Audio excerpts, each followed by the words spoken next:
Eh bien, bonjour à tous. Voilà, nous sommes aujourd'hui pour notre deuxième séance étude approfondie de la Bible avec Daniel. Merci à toi, Daniel, de nous proposer ce cheminement. Et bien, le thème aujourd'hui, c'est cosmologie et religion. Il y aura voilà, bien des rapports avec le chapitre 1 de la Genèse. Si on veut poser une question on peut poser des questions à Daniel. En tous les cas, à la fin, si on a préparé quelques remarques ou questions, on n'hésite pas. Et puis donc, ne soyez pas surpris. Hier soir, nous avons déjà eu hier soir, nous avons déjà eu cette séance, mais nous avons oublié d'enregistrer. Alors aujourd'hui, eh ben c'est une chance qui nous est offerte de recommencer. Donc, il y en a quelques-uns qui étaient hier soir qui ne seront pas aujourd'hui et réciproquement. Mais donc, c'est une chance. Je vous invite à commencer ce moment en le confiant au regard de Dieu. Seigneur, notre Dieu, c'est une chance, c'est une bénédiction, c'est un privilège pour nous d'avoir du temps autour de ta parole et voilà, d'être au bénéfice de ce temps un peu intense. Nous nous confions en toi, nous te confions cette soirée, nous te confions cette étude et nous te confions toutes choses. En toi, Seigneur, au nom de Jésus-Christ. Amen. Bonsoir à tous et à toutes. Je voudrais revenir rapidement sur la causerie du mois dernier. Je me suis aperçu que j'ai mal introduit les textes bibliques que je vous ai lus. Ça paraissait peut-être un peu comme des cheveux sur la soupe. Alors, le second texte, c'est Jean 3, 16-18. « Dieu a tant aimé le monde qu'il a donné son Fils, son unique, pour que tous ceux qui placent leur confiance en lui échappent à la perdition et qu'ils aient la vie éternelle. » Ça veut dire qu'on peut ignorer tous les textes des évangiles. La bonne nouvelle, elle est dans l'Ancien Testament qui annonce la venue de Jésus sur terre, sa crucifixion, sa résurrection. Après, ce sont des détails qui ne sont pas inintéressants, loin de là, mais pour expliquer pourquoi j'insisterai souvent très lourdement sur l'Ancien Testament. On ne peut pas vraiment comprendre le Nouveau sans voir l'Ancien. Il y a un changement d'échelle, un changement de degré. Le premier texte est celui qui précède le Décalogue dans le Deutéronome, où il dit qu'il faut étudier la parole, l'appliquer, et il faut donc la conserver. Et c'était bien tout le thème de cette causerie. Comment est-ce que l'on conserve la parole pour pouvoir la transmettre? Voilà pour ça. Aujourd'hui, on va commencer par lire le premier chapitre et les premiers versets du chapitre suivant de la Genèse. C'est un texte que je trouve absolument magnifique en dehors de toute considération religieuse. Il est splendide. Il fut une époque où Antenne 2 organisait des veillées de Noël, le 24 décembre au soir, qui étaient souvent très réussies. Et j'ai encore le souvenir de Robert Hossein lisant ce texte absolument magnifique. Je vous invite à ouvrir vos Bibles si vous les avez. Avant de commencer la lecture, vous avez pu remarquer que maintenant, ou dans les jours qui viennent, vous allez pouvoir disposer à la fois de l'enregistrement vidéo que vous pourrez avoir. Ce n'est pas la même chose que l'écrit.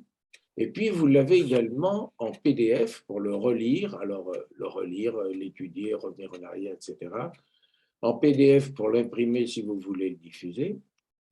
Et vous avez dans ces textes une foultitude de citations de passages de la Bible, que je ne peux pas dire comme ça verbalement, ça ne correspond pas à grand-chose. Si vous procédez à ça, je vous conseille vivement de lire ces études avec votre Bible à la main et de vous reporter aux références qui vous sont données. Ça vous donnera l'habitude de vous balader dans la Bible et vous y trouverez beaucoup, beaucoup de choses tout à fait étonnante. C'est le seul moyen, je pense, de s'en imprégner un peu. Au commencement, Dieu créa le ciel et la terre. Or, la terre était alors informe et vide. Les ténèbres couvraient l'abîme et l'Esprit de Dieu planait au-dessus des eaux. Et Dieu dit alors que la lumière soit. Et la lumière fut. Dieu vit que la lumière était bonne et il sépara la lumière des ténèbres. Il appela la lumière jour et les ténèbres nuit. Il y eut un soir, puis un matin. Ce fut le premier jour. Je vous prie de m'excuser, il y a Liliane qui m'appelle. Ah, c'est des choses qui arrivent. Je recommence l'enregistrement d'hier, je te rappellerai après. Je vais prendre ma Bible.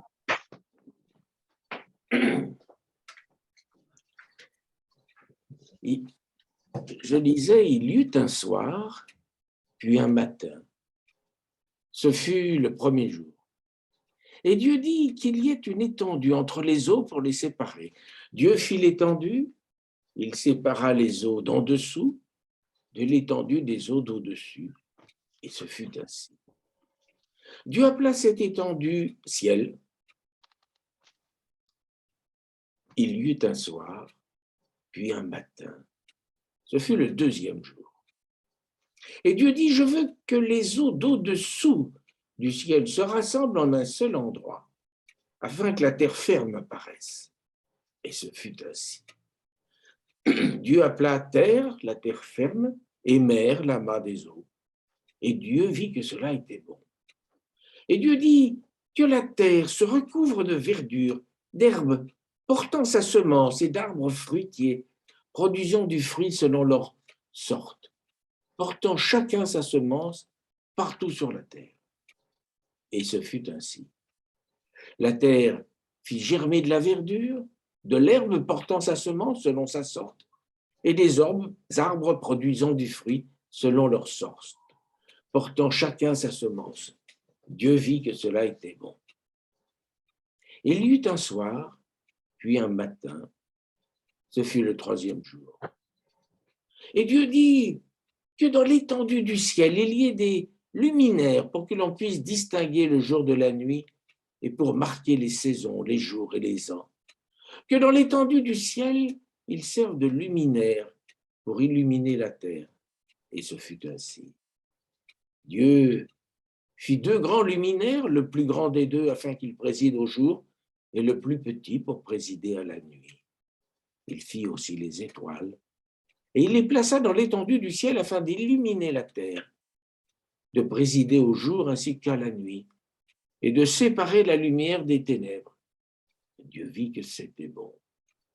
Il y eut un soir, puis un matin. Ce fut le quatrième jour.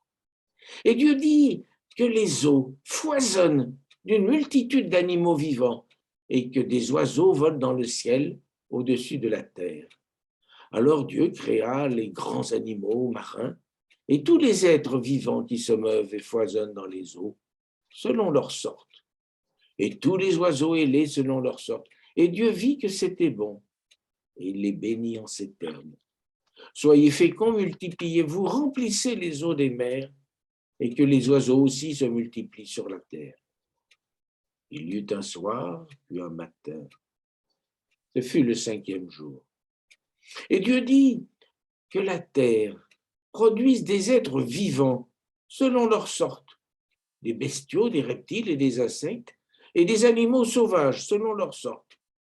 Et ce fut ainsi. Dieu fit les animaux sauvages selon leur sorte, il fit les bestiaux selon leur sorte, les reptiles et les insectes selon leur sorte. Et Dieu vit que cela était bon. Et Dieu dit, faisons les hommes pour qu'ils soient notre image, ceux qui nous ressemblent, qu'ils dominent sur les poissons de la mer, sur les oiseaux du ciel, sur les bestiaux, sur toute la terre et sur tous les reptiles et les insectes.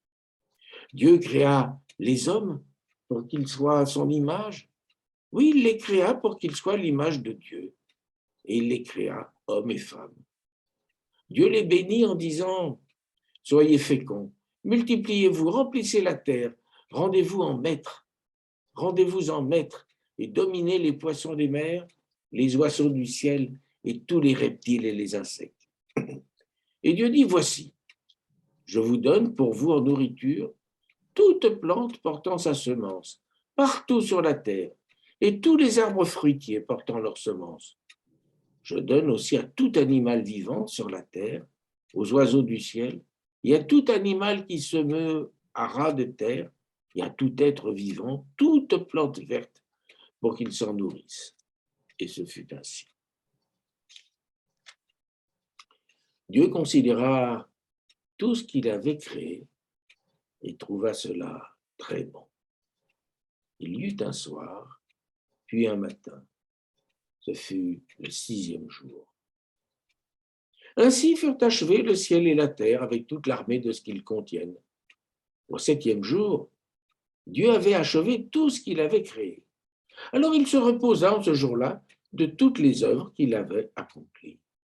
Il bénit le 7e jour, il en fit un jour qui lui est réservé, car en ce jour-là, il se reposa de toute l'œuvre de création qu'il avait accomplie. Alors c'est peut-être un texte un peu inhabituel. Moi, je me sers pour aujourd'hui de cette Bible du Semeur, qui date de 2000, qui a été éditée par la Société biblique française, qui est, je crois comprendre, beaucoup utilisée dans les églises évangéliques. Ça me paraît sérieux, donc il y a une version normale avec le texte, et puis une Bible d'études avec tout un tas d'annotations, et c'est extrêmement agréable pour étudier les textes.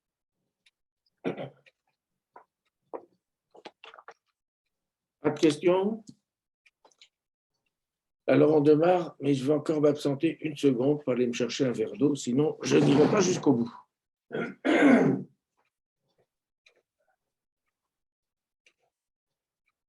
Moi, dans ma Bible, au lieu de sorte, j'ai espèce. Je trouve que c'est plus approprié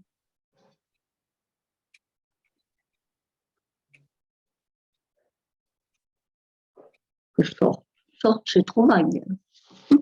Oui, vous m'entendez? On a du mal à trouver une version de la Bible qui réunisse toutes les qualités à la fois. On est toujours obligé de choisir. Il y a des versions qui sont poétiques, des versions qui sont très littérales, des versions qui sont simplement celles de notre enfance, Oui, comme la version second. seconde. Voilà, et donc il y a toujours un Quelle choix à était faire. ta réflexion, ta remarque, France?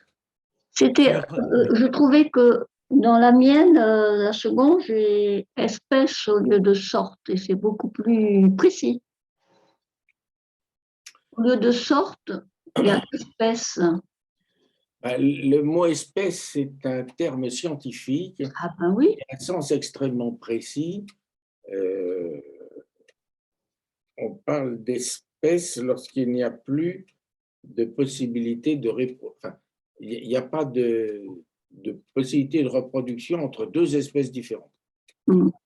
Deux espèces de sorte, c'est un peu plus vague et c'est un peu moins scientifique.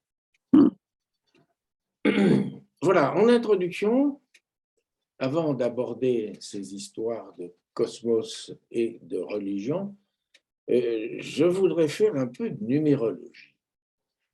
Parce que je considère qu'on peut comprendre la signification et la portée des textes sacrés pour leurs auteurs si on ignore l'importance du chiffre dans la pensée et la littérature sémite. Donc d'abord des lettres et des chiffres, et puis ensuite un peu la symbolique des nombres et des figures géométriques. L'alphabet hébreu classe les lettres dans l'ordre dit levantin, directement issu de l'alphabet cunéiforme ougaritique parce qu'il était utilisé dans la ville phénicienne d'Ougarit, que l'on situe 9 km au nord de l'actuel Latakia en Syrie. Et cet alphabet fut utilisé du 15e au début du 13e siècle avant Jésus-Christ. Donc cet ordre alphabétique, ça nous paraît évident, ça ne l'est pas du tout. Cet ordre immuable permet de classer les mots et de constituer des dictionnaires. On ne se rend pas compte de l'usage qu'on fait de cet ordre alphabétique en permanence. Et cet ordre est resté à peu de choses près celui adopté par les différents alphabets dérivés ou apparentés, et celui d'Ugarit.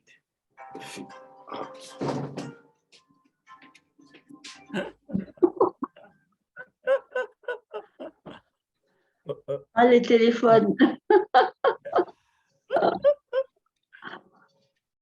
Donc, c'est resté le même à travers tous les différents alphabets phéniciens, araméens, hébreux, grec, étrusque, latin, cyrillique. Seule exception notable, celle de l'alphabet arabe, dont l'ordre des lettres a été volontairement modifié par les grammairiens au début du 8e siècle de notre ère pour ranger les lettres en fonction de leur forme. Néanmoins, on peut remarquer que alif et ba restent toutes les deux premières lettres de l'alphabet arabe. En hébreu, chaque lettre a un sens précis. Un mot c'est généralement 3 lettres, a son sens plus le sens de ses lettres. Et 2 mots composés des mêmes lettres, dans un ordre différent, donc 2 anagrammes, peuvent parfois être substitués l'un à l'autre. Un mot, un nom, peut voir sa signification modifiée par l'adjonction d'une lettre. On a l'exemple ultra connu d'Abraham, qui devient Abraham. Chaque lettre est à la fois un mot et un chiffre. Il n'y a pas d'autre façon de représenter les chiffres dans la langue, dans l'écriture hébraïque. Les 9 premières lettres ordinaires correspondent aux chiffres 1 à 9, les 9 suivantes aux dizaines, donc de 10 à 90, les 4 dernières et les 5 lettres finales aux centaines, 100 à 900. Ce procédé, qu'on appelle la gématria, du grec géométria, facilite la sécurisation et la reproduction d'un texte, surtout quand il s'agit d'un texte sacré. Il n'est pas question d'admettre la moindre erreur.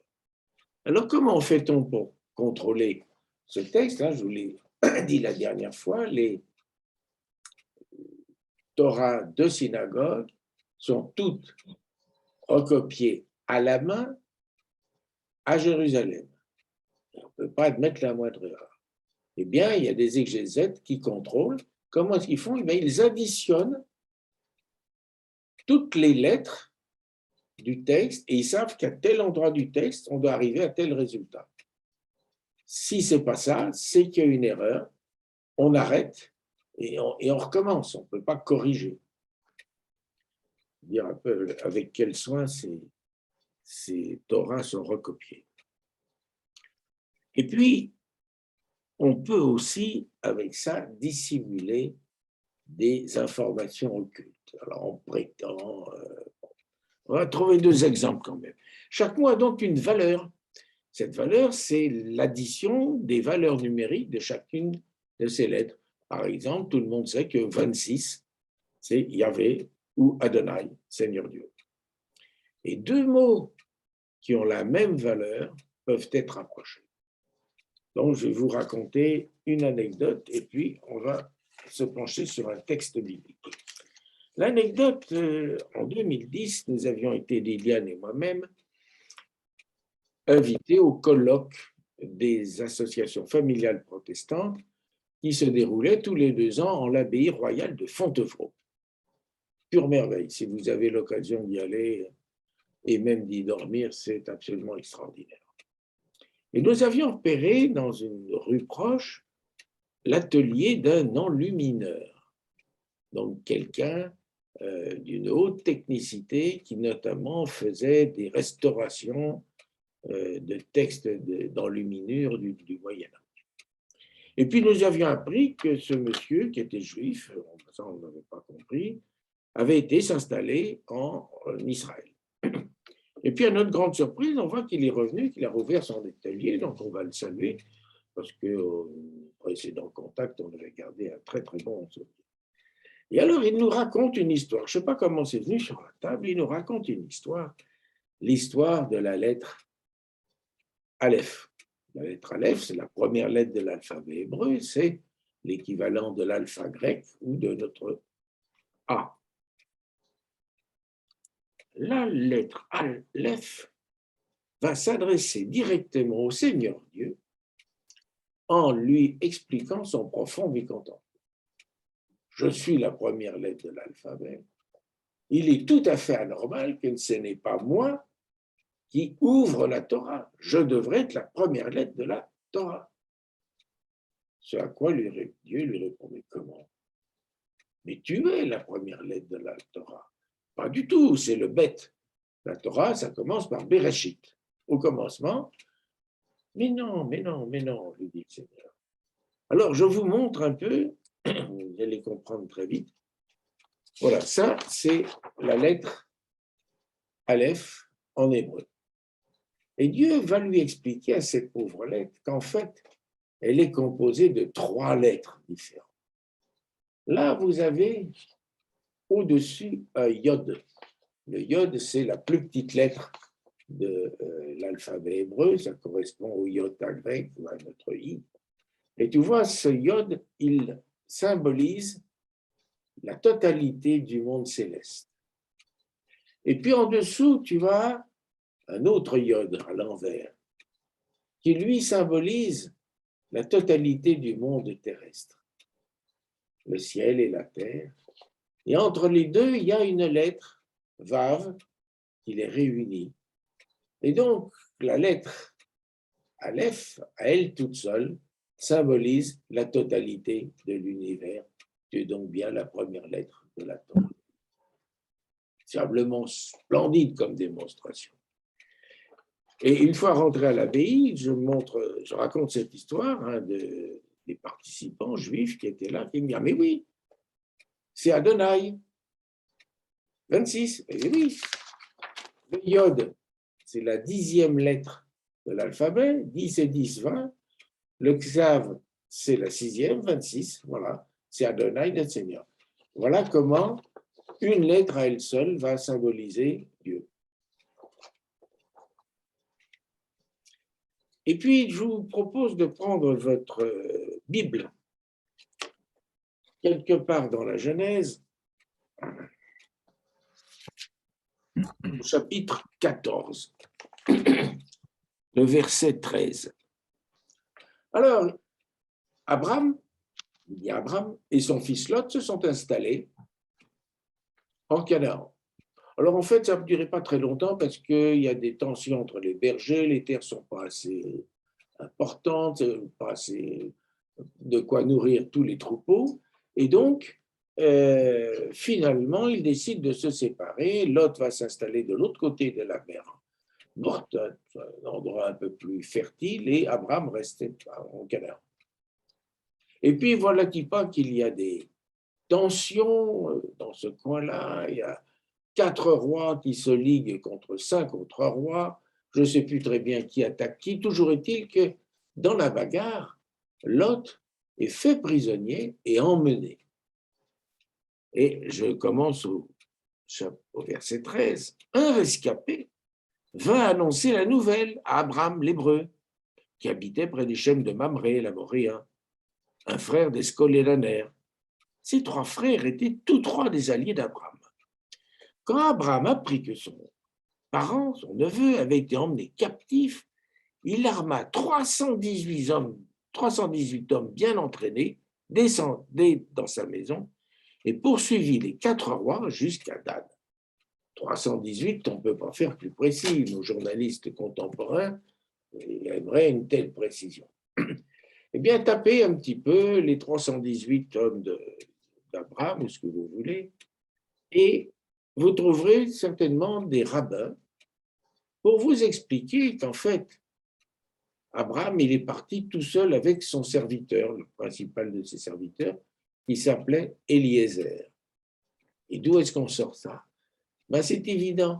La valeur numérique du nom Eliezer, c'est 318.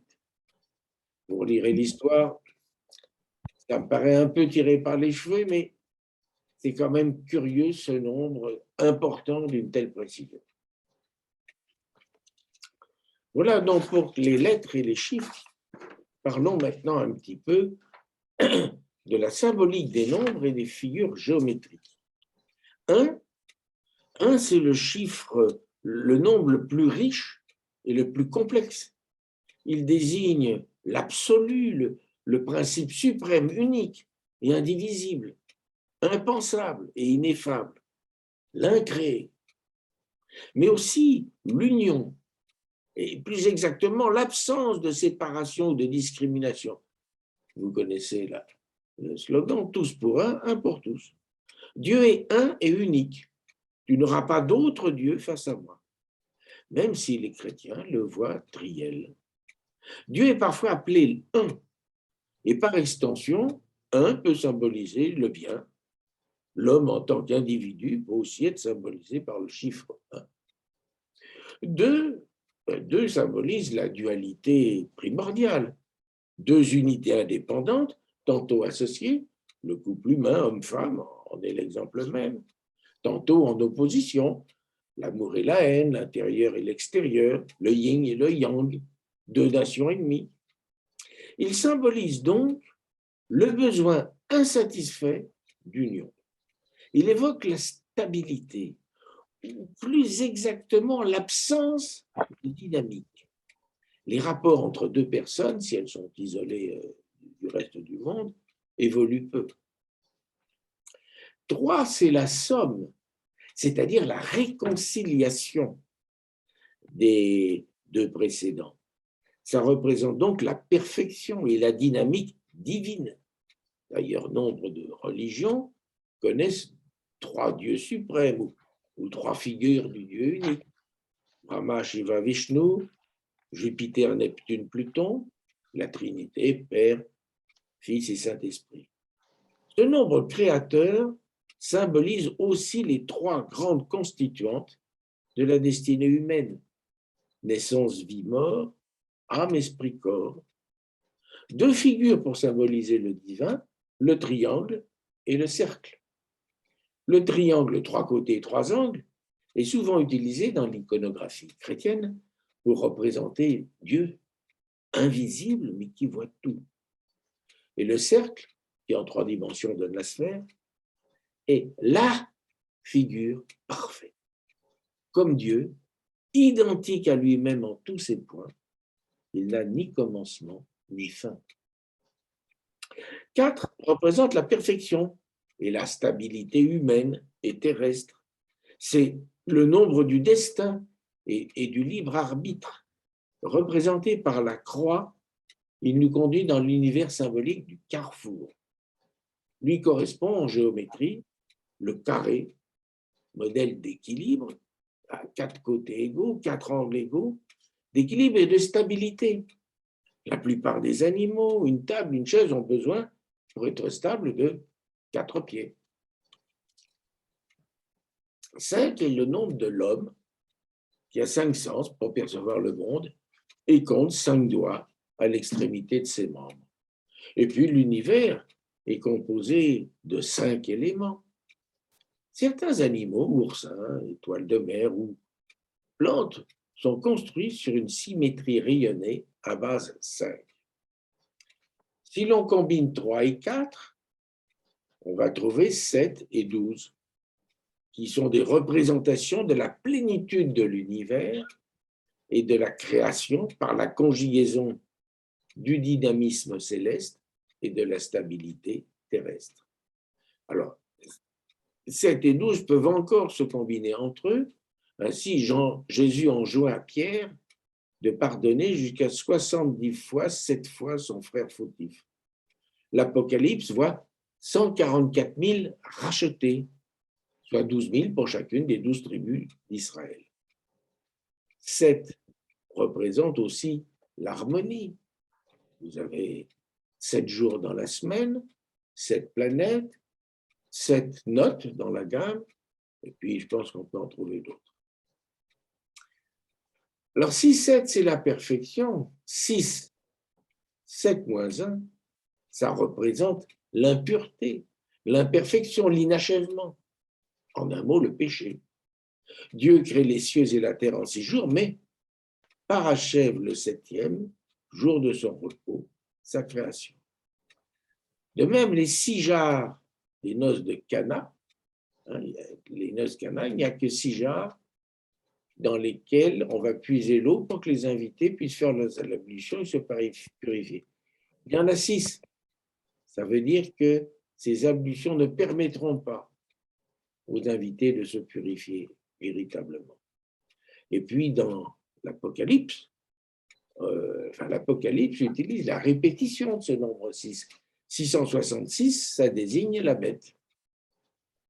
8, que l'on écrit à l'horizontale, l'infini. 8 est l'infini, l'éternité, les énergies qui circulent et se régénèrent sans cesse. 9 termine le cycle et annonce le renouveau, nouveau départ représenté par le nombre 10. Et puis 10, enfin, est souvent utilisé comme multiplicateur. 10 fois 4 donne 40, le nombre de jours du déluge ou d'années d'errance du peuple hébreu au désert.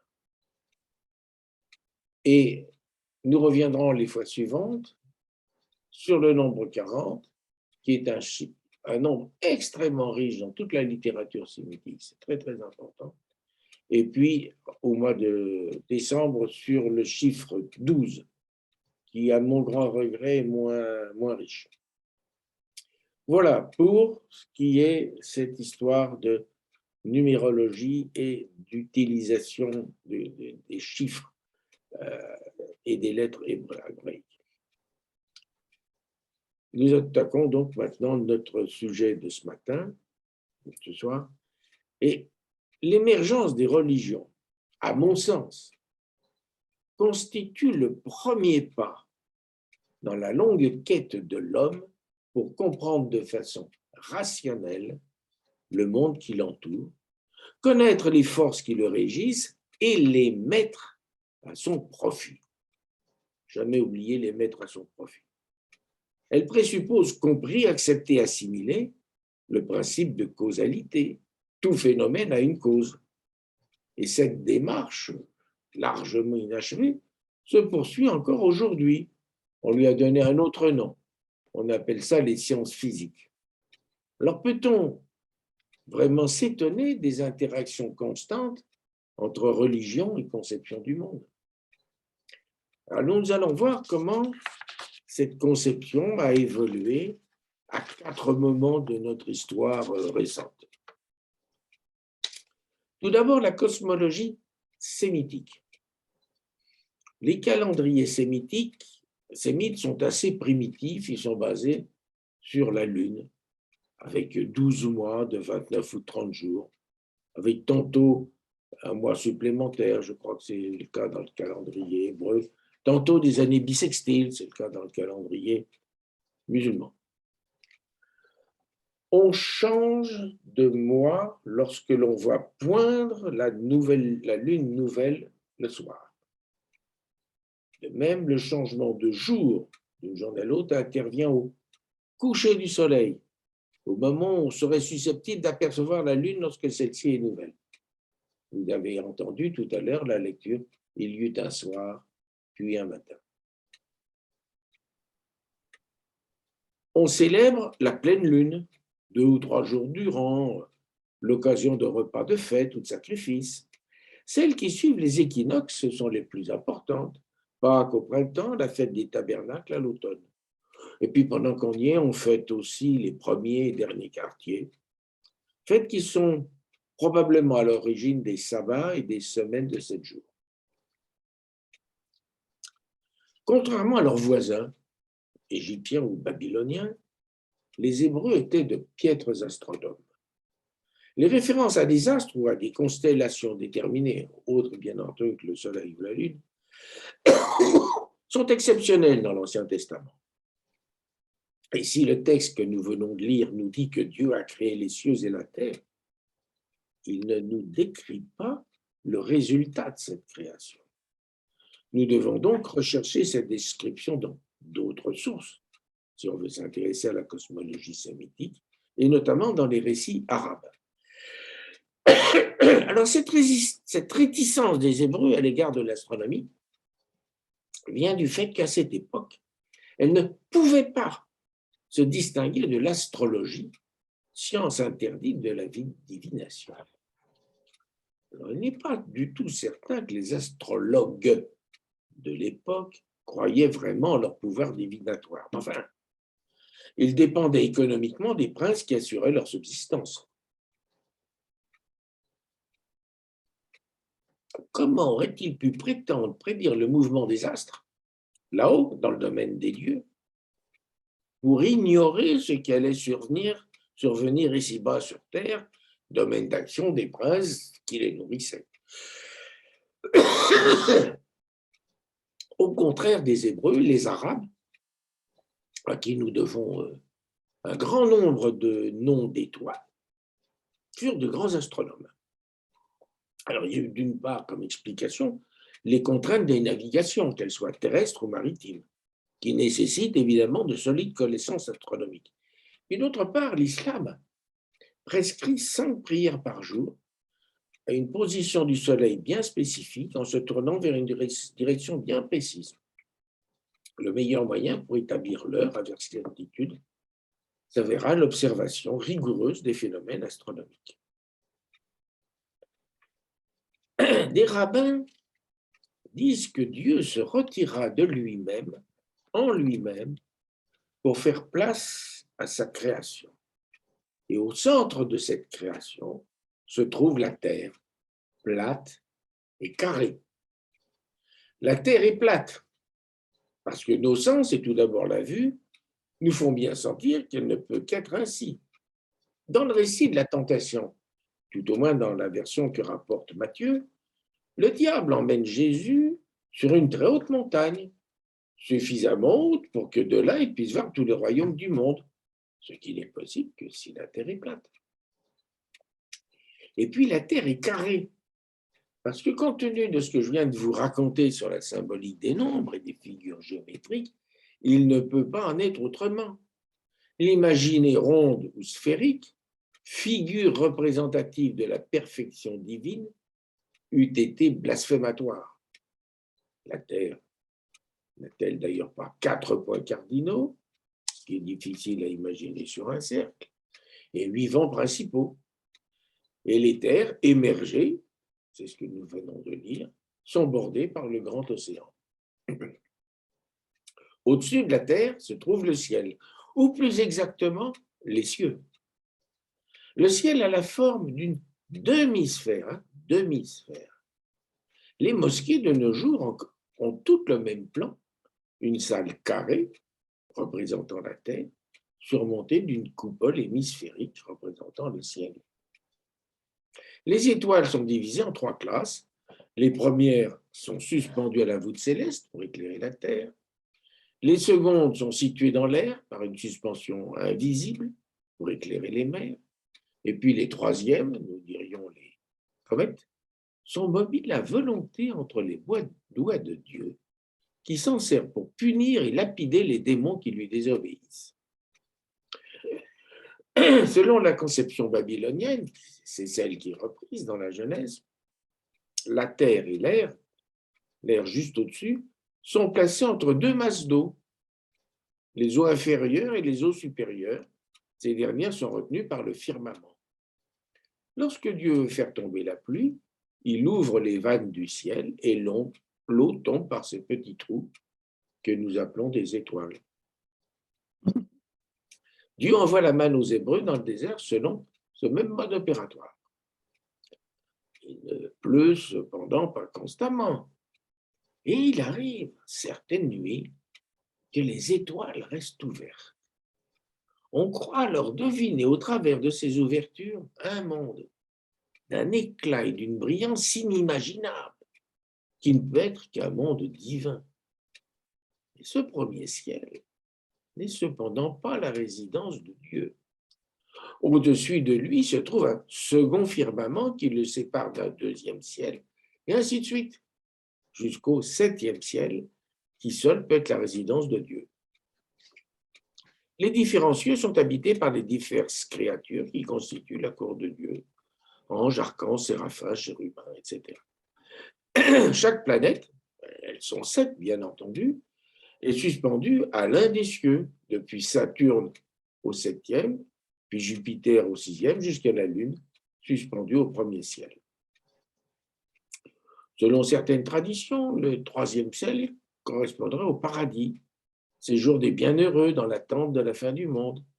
Ainsi, l'apôtre Paul prétend avoir été élevé, en pensée ou physiquement, jusqu'au troisième ciel, au paradis, là où il reçut des révélations extraordinaires qu'il ne lui fut pas permis de redire.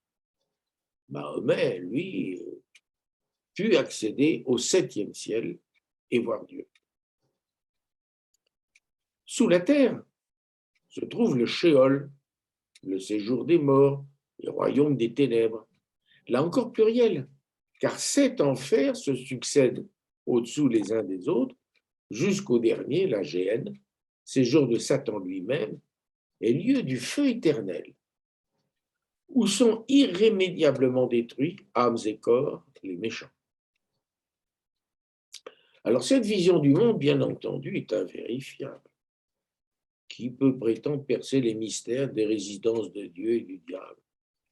Mais cette vision du monde a le mérite d'une certaine cohérence, parce que les êtres sont clairement localisés.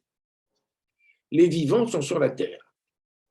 Les morts, le diable et ses démons, sont aux enfers. Et puis Dieu et ses anges sont aux cieux.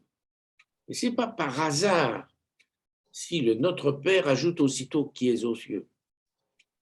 Et les récits montrent que la fréquentation de divinité est rarement bénéfique pour l'homme.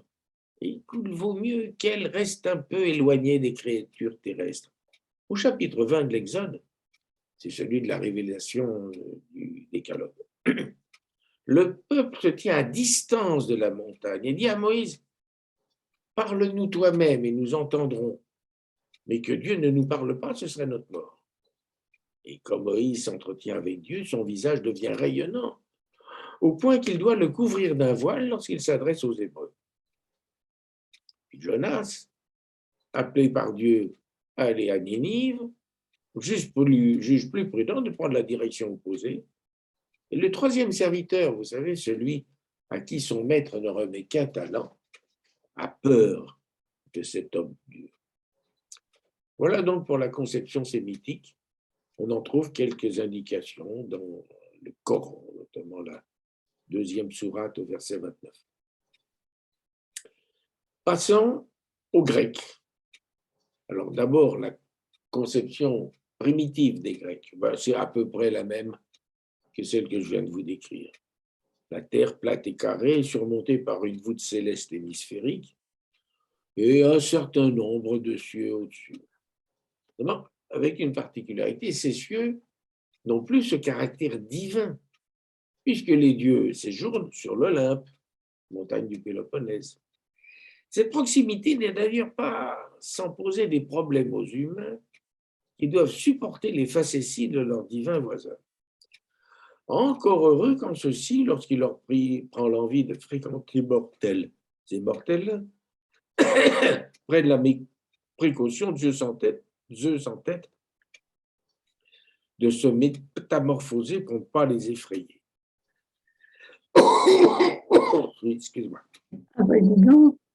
Sous la terre se trouvent les enfers, séjour des morts, au nombre de 2 seulement. Les Champs-Élysées, agréable séjour pour les bons, et le sombre Tartare, auquel sont condamnés les méchants.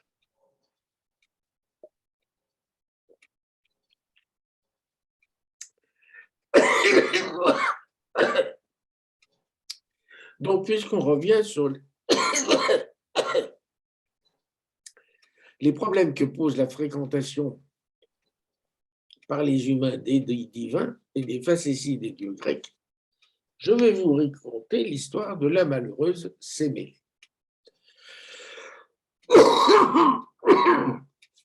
Sémélé était une mortelle d'une beauté tout à fait exceptionnelle. Ce que les dieux appréciaient bien, parce que les dieux, bien sûr, ils avaient leur déesse, mais leur déesse immortelle et intangible, elle ne changeait pas beaucoup, c'était toujours les mêmes, ils connaissaient, ça suffisait.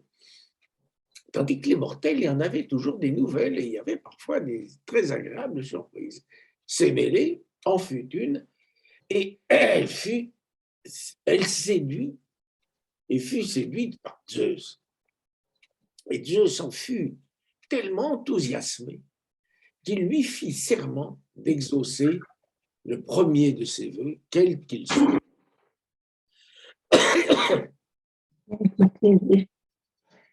Écoutez, Alors, Henri, c'est toi écoute l'histoire de Sémélé, ça sera très bon pour toi. qui parles de Séléné. Il y en a une qui n'apprécia pas du tout, c'est Héra, la sœur et femme de Zeus, qui était la déesse du foyer, du ménage stable, et qui était d'une jalousie remarquable. Il faut dire qu'elle avait de quoi, il y avait de quoi. Mais bon. Donc, elle apprend que ça fait que Zeus a fait une nouvelle conquête, et elle aussi, elle se métamorphose. Elle prend la forme, l'apparence de la nourrice de Sémélé, et elle va voir Sémélé qui fait des confidences à sa nourrice et lui explique à quel point Zeus est prestigieux, beau, magnifique, etc. Et perfide Héra lui dit, oui, non, oui c'est ça. Héra lui dit, oh, mais ça c'est rien. Si tu le voyais dans son apparence divine. Et puis il s'en va. Sur ces entrefaites, quelques jours après, arrive Zeus et Sémélé lui rappelle son serment et lui dit qu'elle aimerait bien le voir dans son apparence divine. Zeus est coincé, il a prêté serment, personne ne l'obligeait. Donc il est obligé de se montrer à Sémélé dans sa apparence divine et la pauvre est instantanément cramée, brûlée.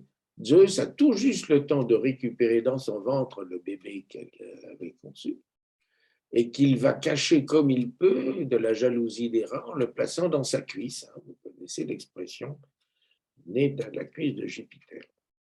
Quelque temps plus tard, il l'en sortira et ça sera le dieu Dionysos, Bacchus, qui est le dieu des pulsions non contrôlées, donc du désordre.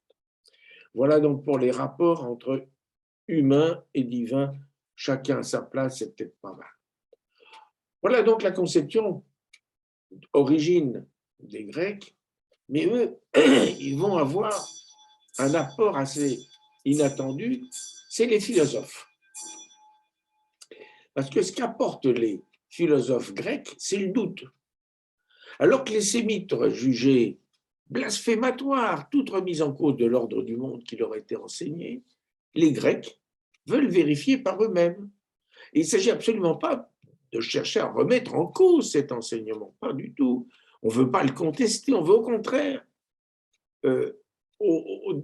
Il s'agit au contraire au départ d'une démarche pieuse visant à renforcer par la vérification leurs convictions. Même si cette démarche, à terme, aboutit à revoir, dans certaines limites, le modèle initial. Et donc, cette démarche repose sur deux piliers, le raisonnement et l'observation. Première étape, la Terre carrée est surmontée par un firmament hémisphérique. Il y a donc à la jonction des deux un cercle qui vient parfaitement s'emboîter sur le carré de la Terre. Quelle est sa longueur? Ou ce qui revient au même, peut-on trouver un carré ou un cercle ayant même aire? Ce problème mathématique que nous connaissons sous le nom de quadrature du cercle et qui nous a amené à la découverte du nombre pi, n'a donc rien d'un amusement de salon. C'est un problème théologique bien concret et particulièrement ardu. Le premier grec à s'intéresser à ce problème, que les Égyptiens avaient soulevé déjà 1000 ans plus tôt, fut Anaxagore. Anaxagore, qui vécut de 500 à 428 avant Jésus-Christ, fut notamment l'un des maîtres de Périclès. Deuxième étape, la Terre n'est ni plate ni carrée, mais sphérique. Cette conviction repose sur l'observation des éclipses de lune, quelle que soit l'heure ou la position de la Lune dans le ciel, l'ombre de la Terre sur celle-ci est toujours circulaire. La Terre n'est donc certainement pas carrée et très probablement sphérique. Je vais refaire le plein d'eau, ne vous inquiétez pas.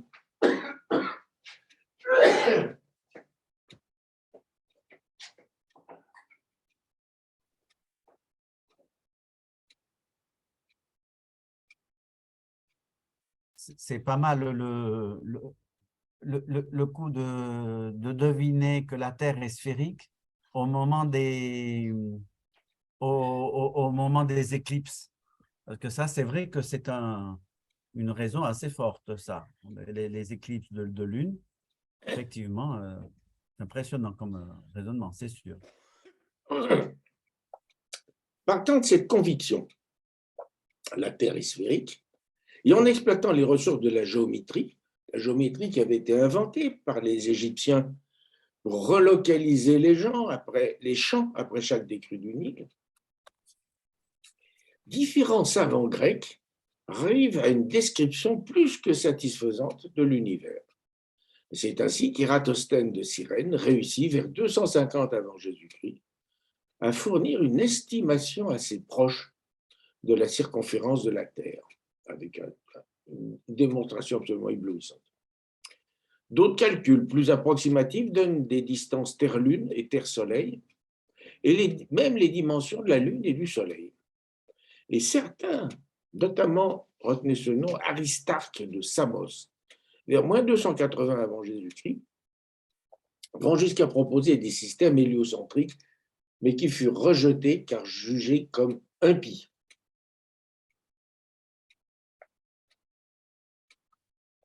Et puis, troisième point, le point culminant de l'astronomie grecque antique est atteint vers 150 après Jésus-Christ par Claude Ptolémée, savant d'Alexandrie.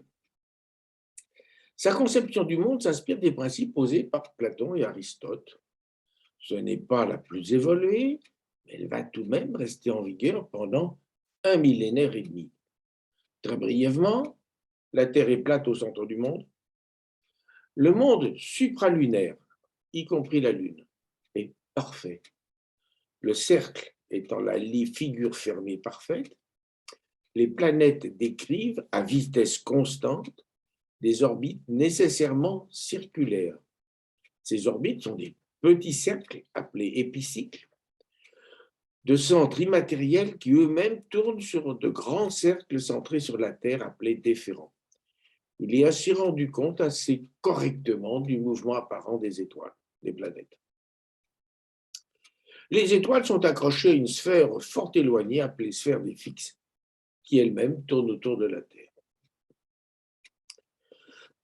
Le Moyen-Âge chrétien est tout d'abord donc pourquoi le succès de Ptolémée? Parce que bien que totalement inexact et contraire à bon nombre d'observations, le système de Ptolémée fut enseigné pendant près de 1500 ans comme un véritable dogme. Et beaucoup, Giordano Bruno notamment, payèrent de leur vie l'audace d'avoir voulu le contester.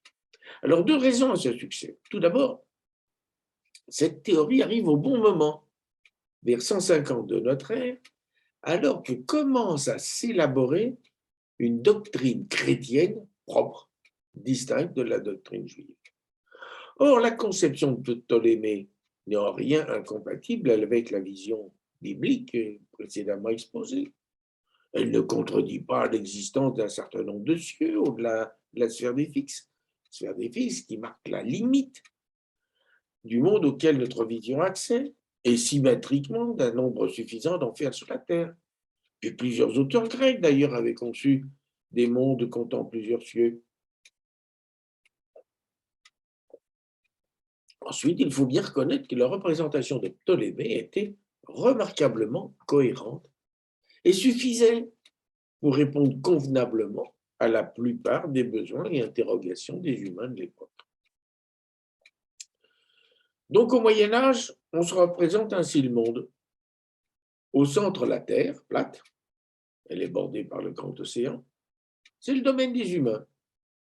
Il faut donc s'attendre à ce qu'elle soit imparfaite et l'objet de phénomènes violents, temps naturels, éruptions volcaniques, tremblements de terre, tempêtes, cumin, guerre, épidémie. C'est le règne de l'imperfection et du changement.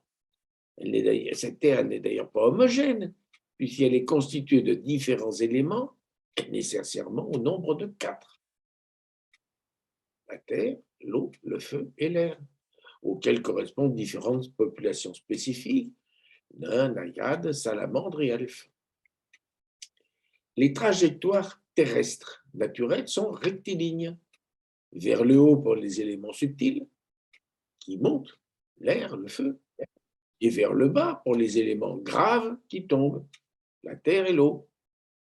Le domaine terrestre s'étend jusqu'à l'orbite lunaire, c'est le monde sublunaire.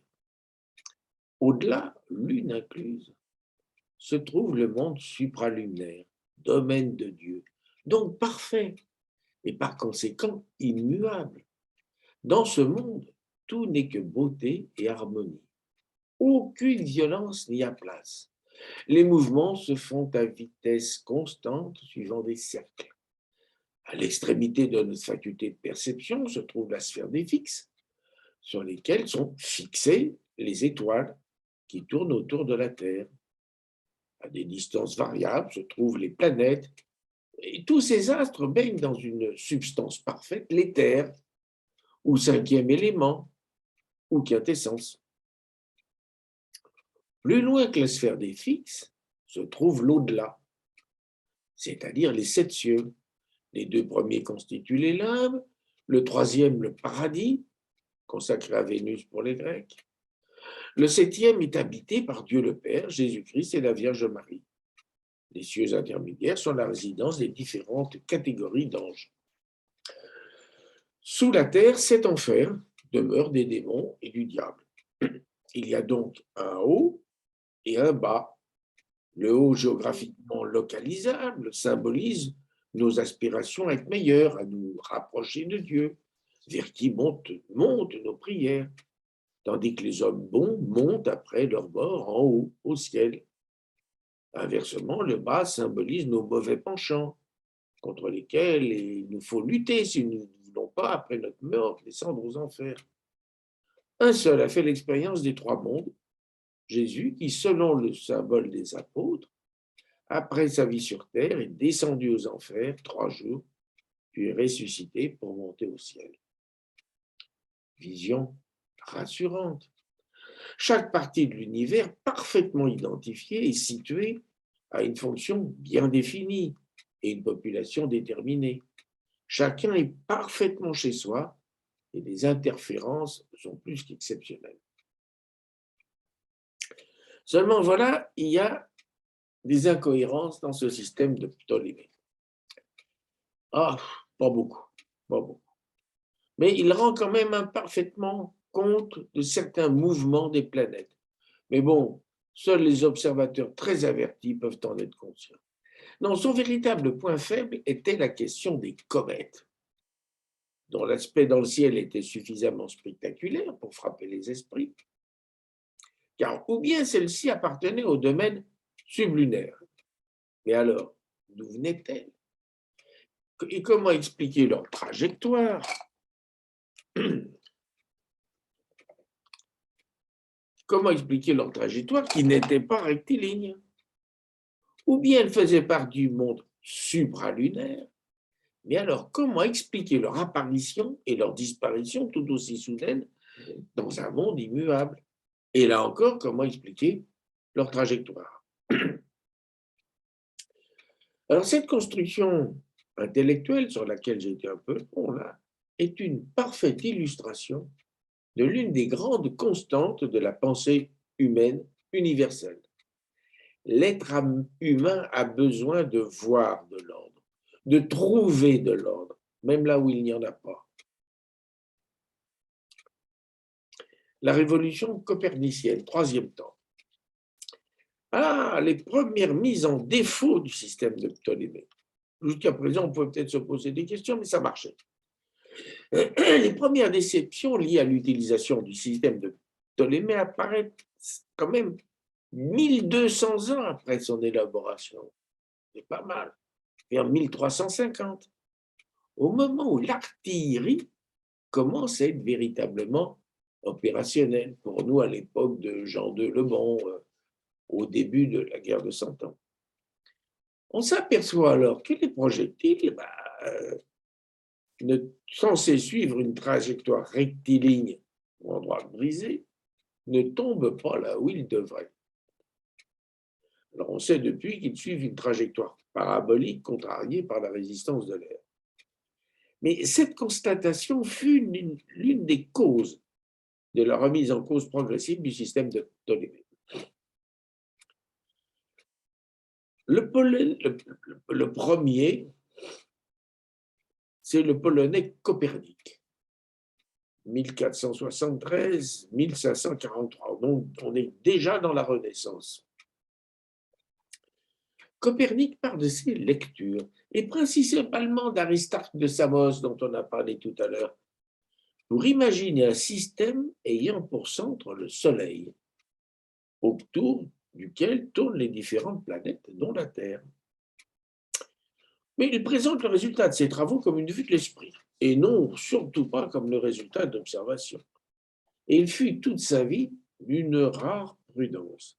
Son premier traité d'astronomie, écrit en 1515, ne fut publié qu'au XIXe siècle. Et son ouvrage fondamental, De Revolutionibus Orbium Celestium, achevé vers 1530, ne parut qu'en 1543, le jour de sa mort. Il put ainsi échapper aux tracasseries de l'Inquisition, mais son système sera quand même condamné par l'Église en 1616. Ensuite vient le Danois Tycho Brahe, 1546-1601. En 1572, il découvre une nouvelle étoile dans la constellation de Cassiopée, aussi brillante que Vénus. Il la qualifie de nouvelle, nova. Aujourd'hui, on l'appelle supernova. Le principe de l'immuabilité des cieux vient d'en prendre un vieux coup.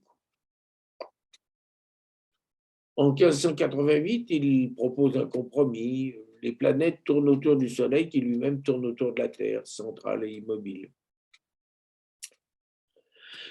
L'Italien Galilée, 1564-1642. Là, on attaque le XVIIe siècle. Parce que c'est vraiment Galilée le responsable de la Révolution. Au départ, pas grand-chose. Janvier 1610, on lui explique que les marins hollandais viennent d'inventer la lunette. Il n'hésite pas, il se fabrique, il se construit lui-même sa première lunette. Parce que jusque-là, toutes les observations se faisaient à l'œil nu. Et ça se limite à 5 à 6 000 astres, pas plus. Quand Dieu promet à Abraham que sa descendance sera aussi nombreuse que les grains de sable du désert, oui, très bien, ou que les étoiles, non, les étoiles, 6 000 à l'époque, ça ne venait pas très loin. Et donc, avec cette lunette, il va découvrir 3 choses. Premièrement, il y a des reliefs sur la Lune. Or, la Lune, elle appartient au monde sublunaire, supposé parfait et immuable. Or, il constate que s'il y a des reliefs, c'est que la Lune n'est pas parfaite, pas parfaitement lisse. Deuxièmement, il y a des taches évolutives sur le Soleil. Donc, le Soleil n'est pas immuable. Et puis, troisièmement et surtout, il découvre 4 petites étoiles qui accompagnent la planète Jupiter. Ces satellites. On l'appelle aujourd'hui les satellites galiléens. Pour la première fois, on a l'évidence qu'il y a dans le ciel quelque chose qui ne tourne pas autour de la Terre. Tout ça, ça fait beaucoup pour l'Église. Donc, le tribunal de l'Inquisition condamne Galilée à abjurer ses croyances erronées sur le mouvement de la Terre le 22 juin 1633. Et c'est à cette occasion qu'il se serait réclamé, et pourtant elle tombe.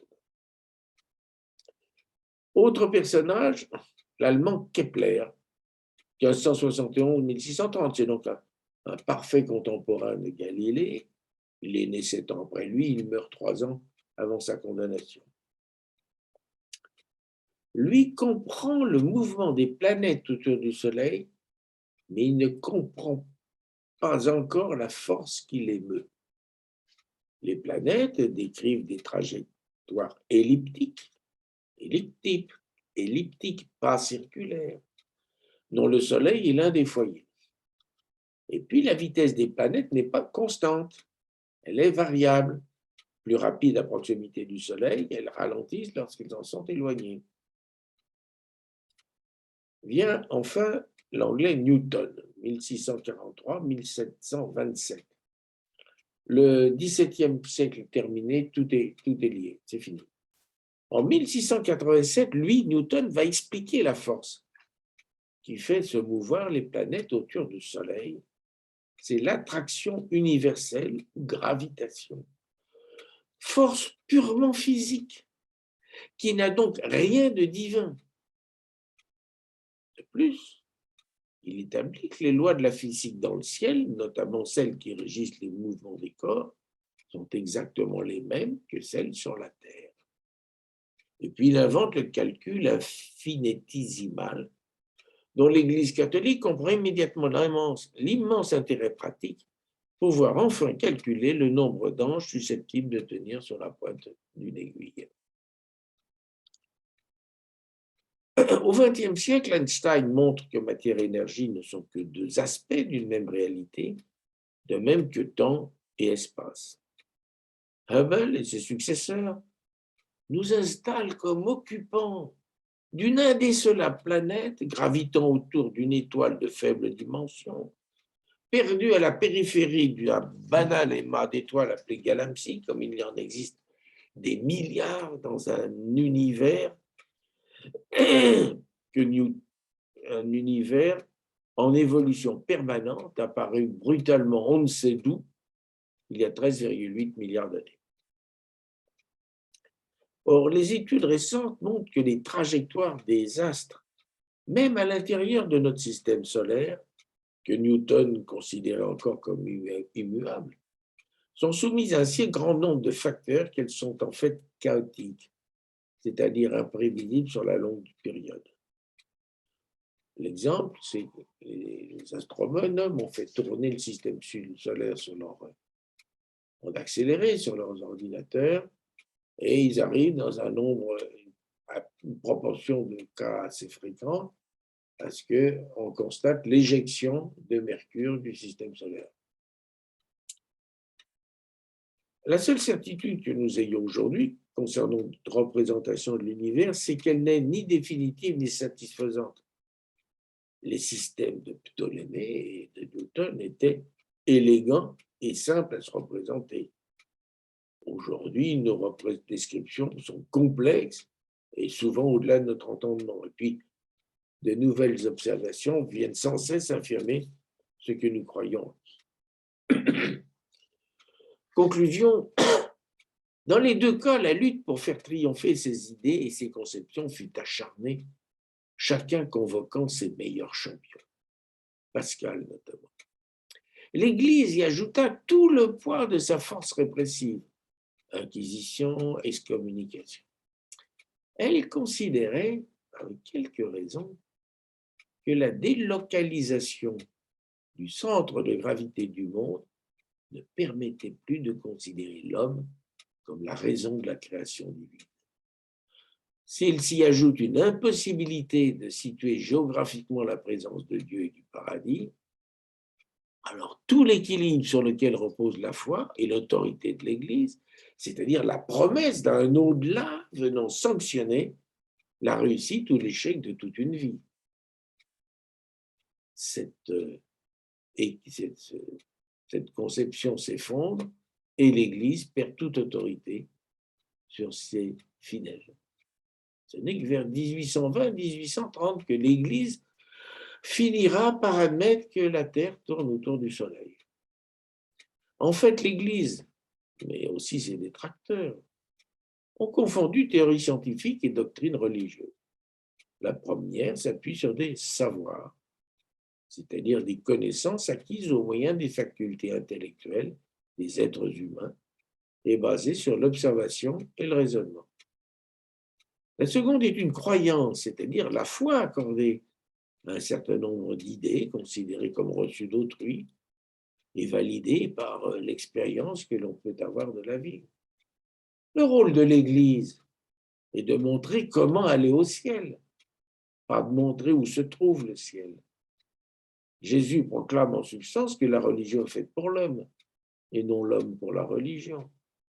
Le fait que la terre ait la forme d'une crêpe, d'un ballon de football ou de rugby ne modifie en rien notre besoin et notre recherche d'un Dieu d'amour.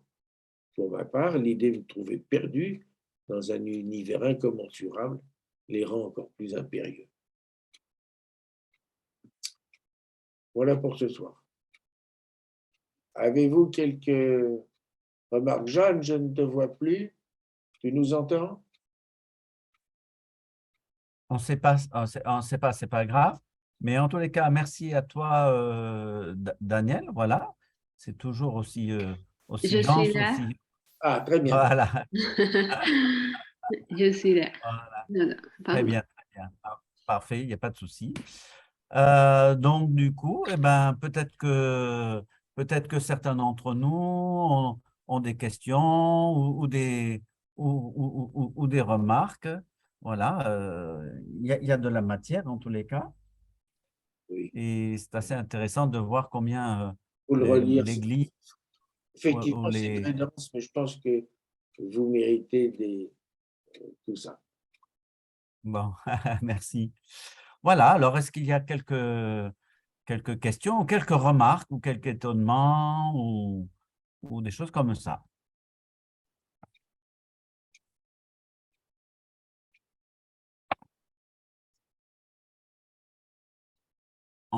En tous les cas, donc quand on veut relire ou profiter voilà, de tes interventions, Daniel, on sait qu'on peut ou regarder les vidéos sur le site dédié ou profiter du texte lui-même que tu nous proposes à chaque fois. Voilà, hein, c'était dense parce qu'il y avait la symbolique des chiffres, les différentes conceptions de l'univers et du cosmos, et puis toute cette question, Je pense que ça voilà, devrait croissante. vous aider à certaines lectures des textes. Je ne vous parlerai pas de Darwin, ni de Freud, je vous ai dit qu'il y avait 5 ruptures, c'est-à-dire des événements qui font que nous ne pouvons pas nous représenter l'univers comme se le représentaient ceux qui ont écrit nos textes sacrés. Le premier, j'appelle ça l'imprimerie, ce n'est pas tout à fait vrai. Le premier, c'est le fait, c'était notre causerie du mois précédent, le fait que n'importe qui peut à tout moment accéder à l'information, à tous les textes, à des coûts tout à fait négligeables, sans être obligé de passer par des autorités, prêtres ou savants qui détiennent les textes et qui les expliquent. Deuxième rupture, c'est la conception, la façon dont on voit le cosmos. La troisième, c'est Darwin. Hein. On a exactement le phénomène. On a lu tout à l'heure, je ne l'ai pas relevé, mais c'est bien ça, ce que disait France dans le premier récit. Selon sur leur espèce, selon leur sorte. Il n'y a pas de... Dieu fait les différentes espèces et ces espèces sont immuables. Grâce à leurs semences, elles vont se reproduire à l'identique indéfiniment. Or, Darwin nous explique pas du tout, c'est pas vrai. Les espèces évoluent à la suite de différents phénomènes, et donc l'homme est un animal issu de, alors on peut remonter au singe et bien avant, ouais, bon, ça modifie un peu notre façon de voir la création. C'est tellement insupportable qu'aux États-Unis, certaines églises évangéliques ont obtenu que l'on enseigne la création du monde On les appelle les créationnistes selon le modèle de la Genèse. Ça ne va pas très loin, parce qu'une fois qu'on a lu 3 fois le chapitre, on ne voit pas ce qu'on peut y rajouter. 4e rupture, c'est Freud. Freud qui nous dit, mais vous êtes dominé par vos gènes. Donc, vous n'êtes pas maître de vous-même, vous avez des pulsions dont vous n'avez même pas conscience et qui dictent vos comportements. Mais comme pour Darwin, je n'ai pas les compétences pour aller là-dessus. Et puis, je vous le disais la dernière fois, on a parfois un peu de mal à vérifier l'historicité de certains récits bibliques. Alors, est-ce que c'est vraiment ce qui s'est passé ou est-ce que c'est une construction? Si c'est une construction, ça n'enlève rien à la valeur. Mais là aussi, il ne faut pas être fondamentaliste. Parce que si vous êtes fondamentaliste, et si vous apercevez que ce n'est pas ça, toute votre foi disparaît. Ce n'est pas du tout le même domaine. Merci de votre écoute. Voilà. On arrête l'enregistrement. Merci à toi surtout. S'il y a une dernière remarque, je vous laisse faire. Et puis sinon, je vous relis la dernière phrase de l'exposé de Daniel que j'aime beaucoup. Une dernière remarque aux questions, France? Non, Jeanne? Voilà. Ok. Il a parlé des imperfections du changement.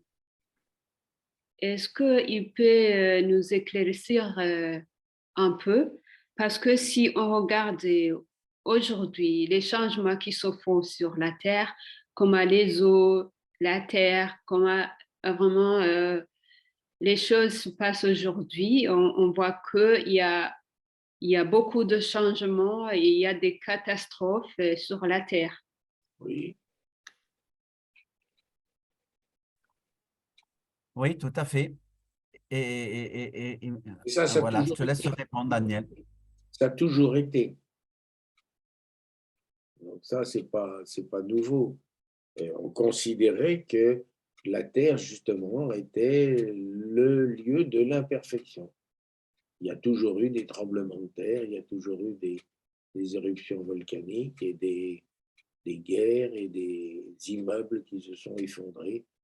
Il y a quelques références dans les évangiles. Voilà, ce que tu disais, c'est que des fois, c'est la conception au-dessus de la Lune et voilà, qui était considérée comme immuable et parfait, quoi. Voilà. Alors, on s'aperçoit maintenant qu'il y a des trous noirs, qu'ils peuvent se heurter, que ça donne des ondes gravitationnelles, enfin, qu'il y a ces phénomènes célestes, qui bien célestes, d'une violence absolument inimaginable. Là, c'est totalement en contradiction avec ce que l'on croyait autrefois.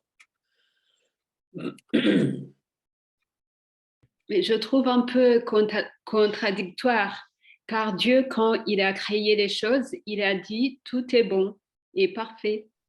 Oui. Alors, il faut bien comprendre que quand Dieu s'adresse aux hommes, il s'adresse de façon à être compris. Donc, il s'adresse à des gens qui ont un certain niveau de connaissance et qui sont capables de comprendre ce qu'on leur dit. Je donne toujours l'exemple suivant. Le décalogue, au lieu de mettre ces guillemets un peu compliqués, il suffisait d'écrire E égale MC2. C'était la loi qui décrivait l'univers et puis c'était terminé. Et c'était parfaitement exact. Qu'est-ce que Moïse en aurait fait? Il était incapable de le comprendre, donc incapable d'expliquer à son peuple comment s'en servir et incapable de le transmettre à ses descendants. Donc Dieu s'adresse toujours aux hommes dans un langage qui leur est accessible.